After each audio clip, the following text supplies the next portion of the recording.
जय हिंद दोस्तों, कैसे हो आप सब लोग। उम्मीद है मस्त और बिंदास होंगे और अपनी पढ़ाई को बहुत अच्छे से कर रहे होंगे। अपना ज्योमेट्री का टॉपिक चला है, जो लास्ट का सेशन हुआ था उसमें मैंने आपको एक बहुत ही इंपॉर्टेंट कॉन्सेप्ट बताया था और उस पर क्वेश्चनों की प्रैक्टिस करवाई थी।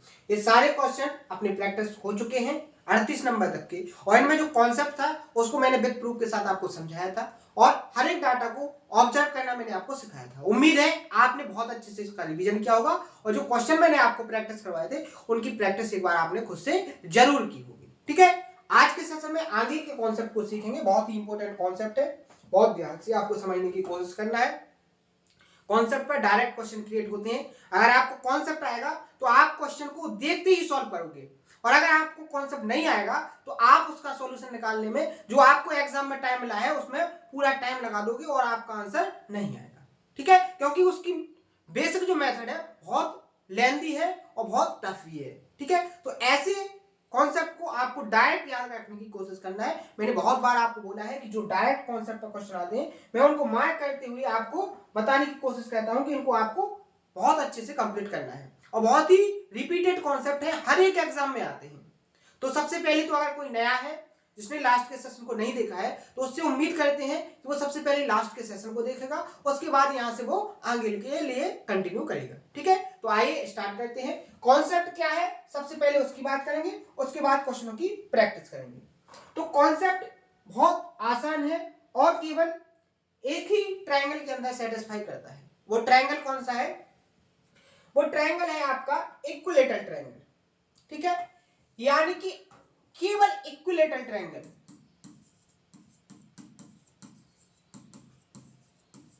जो समबाहु त्रिभुज होते हैं उन्हीं ट्रायंगल्स के लिए फॉलो करेगा। यानी कि एक ही ट्रायंगल को एक कॉन्सेप्ट क्वेश्चन को क्रिएट करवाता है। वो कॉन्सेप्ट क्या है सबसे पहले उसको समझते हैं। तो सबसे पहले समझते हैं अपन डायग्राम से। ठीक है, तो मैंने आपके सामने एक डायग्राम बनाया, वो किसका? एक इक्विलेटरल ट्रायंगल का। मैंने जो आपके सामने एक इक्विलेटरल ट्रायंगल बनाया है इसका नाम है ए बी सी, यानी एक एबीसी ट्रायंगल बनाया जिसका प्रत्येक एंगल कितने डिग्री का होता है? 60 डिग्री का होता है, और ट्रायंगल की तीनों साइड्स कैसी होती हैं? इक्वल लेंथ की होती है। ये हो गया इक्विलेटरल ट्रायंगल की कंडीशन। ठीक है, अब इसके अंदर जो कॉन्सेप्ट बनता है वो क्या है? कॉन्सेप्ट बनता है कि इसके अंदर जो सर्कल बने हैं, जैसे मैं आपको दो सर्कल से लेके बताऊंगा, आप उससे आगे के सर्कल को समझ सकते हो। ठीक है, मैंने इसके अंदर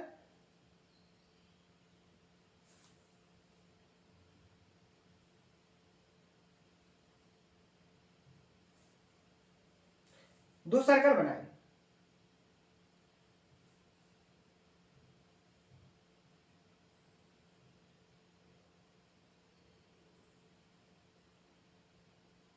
बहुत ध्यान से समझना है, क्योंकि डायग्राम से आपको जो समझ में आएगा ना वो थ्योरी से समझ में नहीं आएगा, क्योंकि डायग्राम एक बहुत ही ज्योमेट्री को आसान करता है। अगर आपके डायग्राम क्लियर होंगे तो आपकी ज्योमेट्री बहुत ही आसान हो जाएगी, और अगर आपके डायग्राम बनाने की प्रोसेस सही नहीं है तो आप क्या करोगे? ऐसे क्वेश्चनों को सॉल्व करने में बहुत ज्यादा टाइम वेस्ट करोगे। तो मैंने आपके सामने एक ट्रायंगल बनाया जो कैसा है? इक्विलेटरल है, और उस ट्रायंगल के अंदर मैंने दो सर्कल बनाए हैं। क्या बनाए हैं? दो सर्कल बनाए हैं। मान लीजिए इसका सेंटर O1 है और इसका जो सेंटर है O2 है। तो यहां पर आपको ध्यान देना है कि जो छोटे सर्कल से बड़े सर्कल की जो रेडियस होती है इनका जो रेशियो होता है, यानी कि R1 से R2 का जो रेशियो होगा वो क्या होता है? 1/3। कैसे होता है उसको समझो बहुत ध्यान से। कॉन्सेप्ट लास्ट के कॉन्सेप्ट से ही रिलेटेड है। कॉन्सेप्ट क्या है कि आप यहां से जो लाइन खींचोगे वो दोनों सर्कल के सेंटर से होकर जाएगी, और अगर सेंटर से होकर जाएगी तो ये जो एंगल आपका 60 डिग्री का है इसको बाइसेक्ट करेगा, 30 डिग्री में कन्वर्ट हो जाएगा कि नहीं? तो आपका कॉन्सेप्ट क्या कहता है? आपका कॉन्सेप्ट कहता है कि अगर R1 और R2 का रेशियो फाइंड करना है, दो सर्कल है जिनमें R1 और R2, R1 छोटे वाले सर्कल की रेडियस और R2 बड़े वाले सर्कल की रेडियस है, तो इनका जो रिलेशन होता है वो क्या होता है, 1 minus sine theta upon 1 plus sine theta. यहां तक कंप्लीट। अब आप यहां पर देखिए, आपको R1 से R2 का रेडियस का रेशियो फाइंड करना है। तो देखो R1 से R2 का रेशियो क्या निकलेगा, 1 माइनस साइन थीटा, थीटा कितना है 30 डिग्री, साइन 30 की वैल्यू 1/2, यहाँ पर 1 प्लस 1/2। सॉल्व करोगे R1 से R2 का जो रेशियो निकलेगा क्या हो जाएगा, यहाँ 2 माइनस 1 1/2 अपॉन में क्या हो जाएगा 2 1 3/2, 2 से 2 कैंसिल, आपका क्या बचेगा यहाँ पर 1/3, क्या बचेगा 1/3। तो ये क्या हो गया अपना कि इक्विलेटरल ट्रायंगल के अंदर अगर दो सर्कल बने हो तो दोनों सर्कल की जो रेडियस होगी उनका जो रिलेशन में जो रेशियो होगा वो कितना होता है 1/3 का रेशियो होता है। अब बात करेंगे इससे एक और कॉन्सेप्ट जनरेट करने की, कि बात करें दोनों सर्कल के एरिया की, यानी छोटे वाले सर्कल और एक बड़े वाले सर्कल का जो एरिया होगा उसका रेशियो क्या होगा। तो सर्कल का बेसिकली एरिया का फॉर्मूला क्या होता है, पाई आर स्क्वायर। अगर मान लीजिए छोटे वाले सर्कल की रेडियस आर है स्मॉल और बड़े वाले सर्कल की रेडियस कैपिटल आर है, तो एरिया क्या हो जाएगा यहाँ पर पाई आर स्क्वायर और नीचे पाई आर कौन सा कैपिटल स्क्वायर, ठीक है। तो यहां से आर क्या हो जाएगा कैंसिल, ऊपर रेडियस R1 छोटे वाले सर्कल की रेडियस 1 और बड़े वाले सर्कल की रेडियस क्या है 3, 1 का स्क्वायर 1 3 का स्क्वायर 9। तो यहां पर जो रेडियस का स्क्वायर होगा वही क्या हो जाएगा छोटे सर्कल से बड़े सर्कल का स्क्वायर, क्या हो जाएगा एरिया। समझ में आया कि नहीं आया। तो यहां पर कॉन्सेप्ट दो बन गए हैं कि अगर इक्विलेटरल ट्रायंगल हो, क्या हो इक्विलेटरल ट्रायंगल हो, इक्विलेटरल ट्रायंगल हो और आपको दोनों सर्कल की इन रेडियस की जो रिलेशन है वो क्या होता है 1/3 का। मान लीजिए ये और नीचे जाता और एक सर्कल और बनाते तो यहां पर जो रेशियो हो जाता है 1/9 का 1/3 गुना, तो क्या हो जाएगा यहाँ पर 1/27 यानी बटे 1/3 हो जाएगा, क्या हो जाएगा 1/3 होता जाएगा। तो इस तरीके से कॉन्सेप्ट जनरेट होता है, एक सर्कल हो तो भी निकाल लोगे, दो सर्कल होंगे तो भी निकाल लोगे। तो अब आपको कॉन्सेप्ट समझ में आ गया होगा। अब इस कॉन्सेप्ट से क्वेश्चन कैसे क्रिएट होते हैं उनको देखो। यहां देखो आपको एक समबाहु त्रिभुज का दिया है, यदि बड़े वृत्त का क्षेत्रफल यानी ये जो सर्कल दिया है इसका जो एरिया कौन सी, यहां देखो इसका जो एरिया है वो कितना दिया है उसने 1422। तो आपको छोटे वाले सर्कल का एरिया क्या होगा उसको फाइंड करना है। अगर मान लीजिए एक इक्विलेटरल ट्रायंगल है तो R1 से R2 का रेशियो क्या होगा 1/3।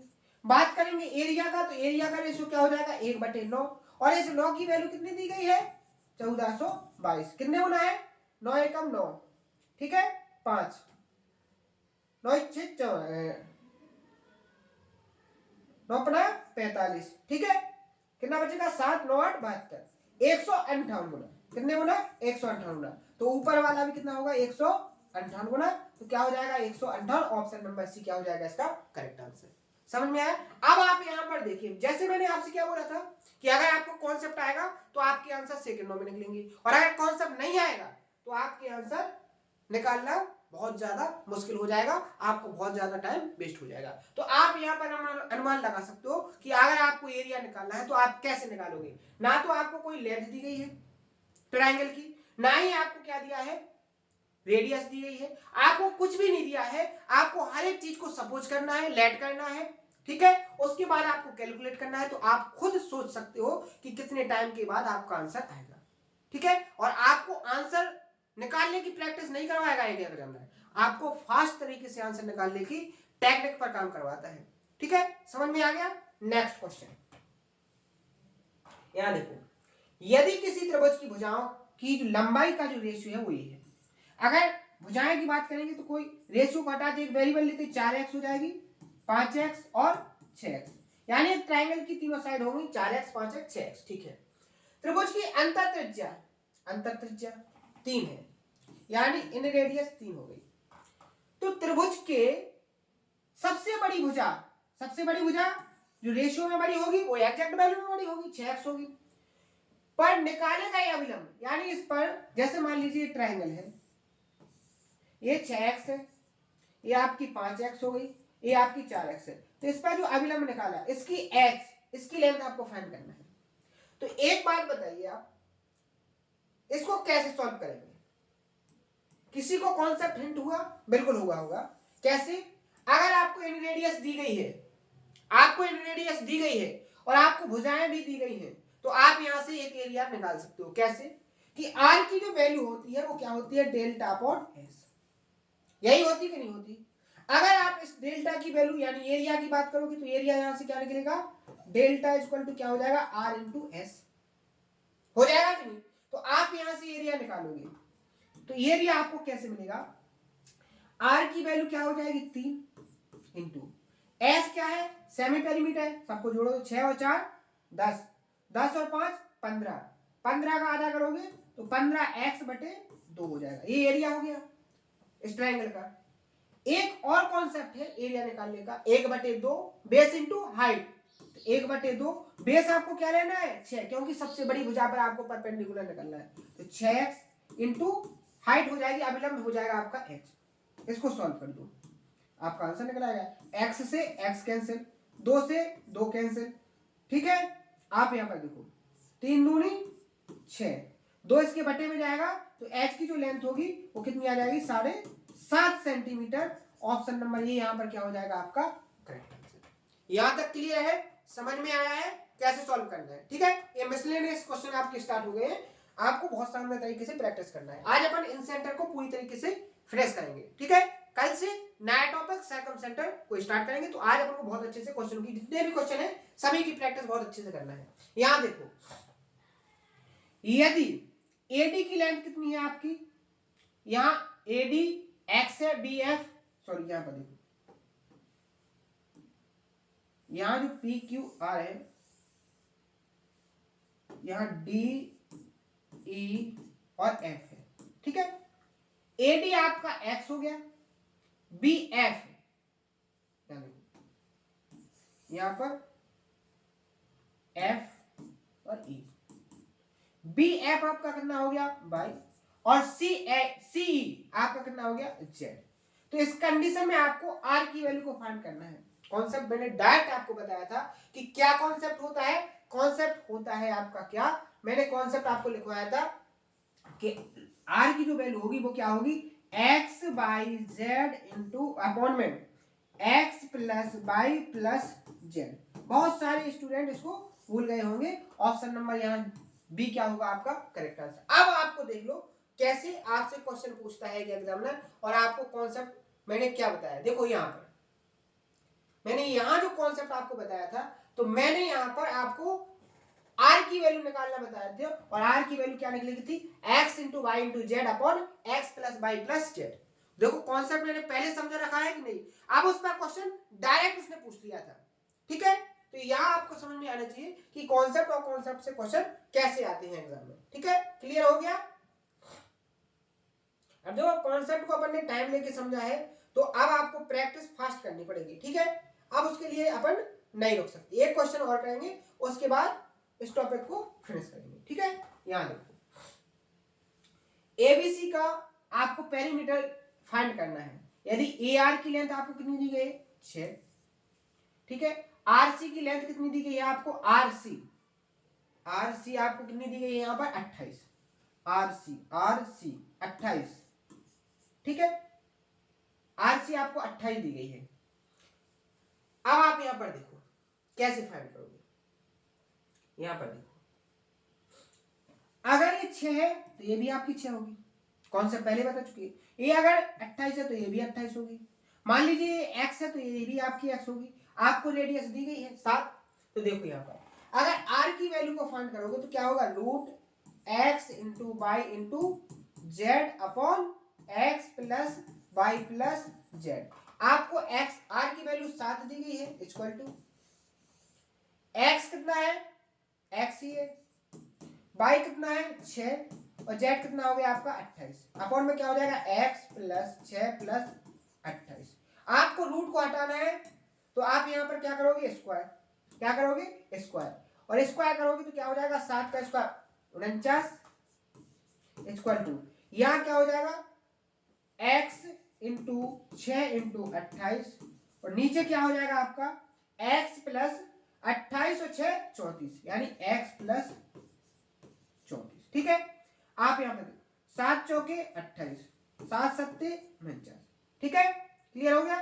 आप यहाँ पर देखो आंसर क्या आएगा, इसका मल्टीप्लाई यहाँ होगा तो क्या हो जाएगा 7x, समझ में आ रहा है, 7x, इसका मल्टीप्लाई यहाँ 7x। ठीक है, और यहां से 6x इस तरफ आएगा तो माइनस क्या हो जाएगा यहाँ पर 6x इक्वल टू, यहां देखो इस 7 का मल्टीप्लाई कहां होगा 34 में, तो 7 गुणे 34 माइनस क्या हो जाएगा 24, और जब आप इसको कैलकुलेट करोगे तो यहाँ क्या आ जाएगा आपका 7x में 6x जाएगा, x बचेगा, यहाँ 7 चौके 28, 7 तिया 21, 21 और 2 23 माइनस 24। ठीक है, इसको कैलकुलेट करोगे तो आपको क्या मिल जाएगा, x की वैल्यू फाइंड हो जाएगी क्या 4 1 2। ठीक है, 214।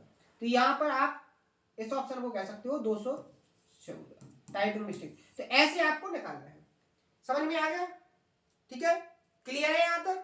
तो इस तरीके से आपको मैंने कॉन्सेप्ट बताया, और कॉन्सेप्ट पर क्वेश्चनों की प्रैक्टिस, आपको इस तरीके से क्वेश्चन को सॉल्व करना है, इस तरीके से कॉन्सेप्ट को सीखना है कि आप कैसे भी क्वेश्चन को क्रिएट कर दे, आप उसमें कभी फंसो नहीं। ठीक है, तो आज के सेशन में इतना ही। कल अपन नया टॉपिक स्टार्ट करेंगे, सरकम सेंटर, बहुत शानदार तरीके से जैसे अपन ने इन सेंटर को कंप्लीट किया है ऐसे ही अपन सरकम सेंटर को कंप्लीट करेंगे। अगर कोई डाउट हो तो उसको कमेंट बॉक्स में जरूर बताएं। आज के सेशन में इतना ही, मिलते हैं नेक्स्ट सेशन में इसी जोश उम्मीद के साथ। थैंक यू, धन्यवाद।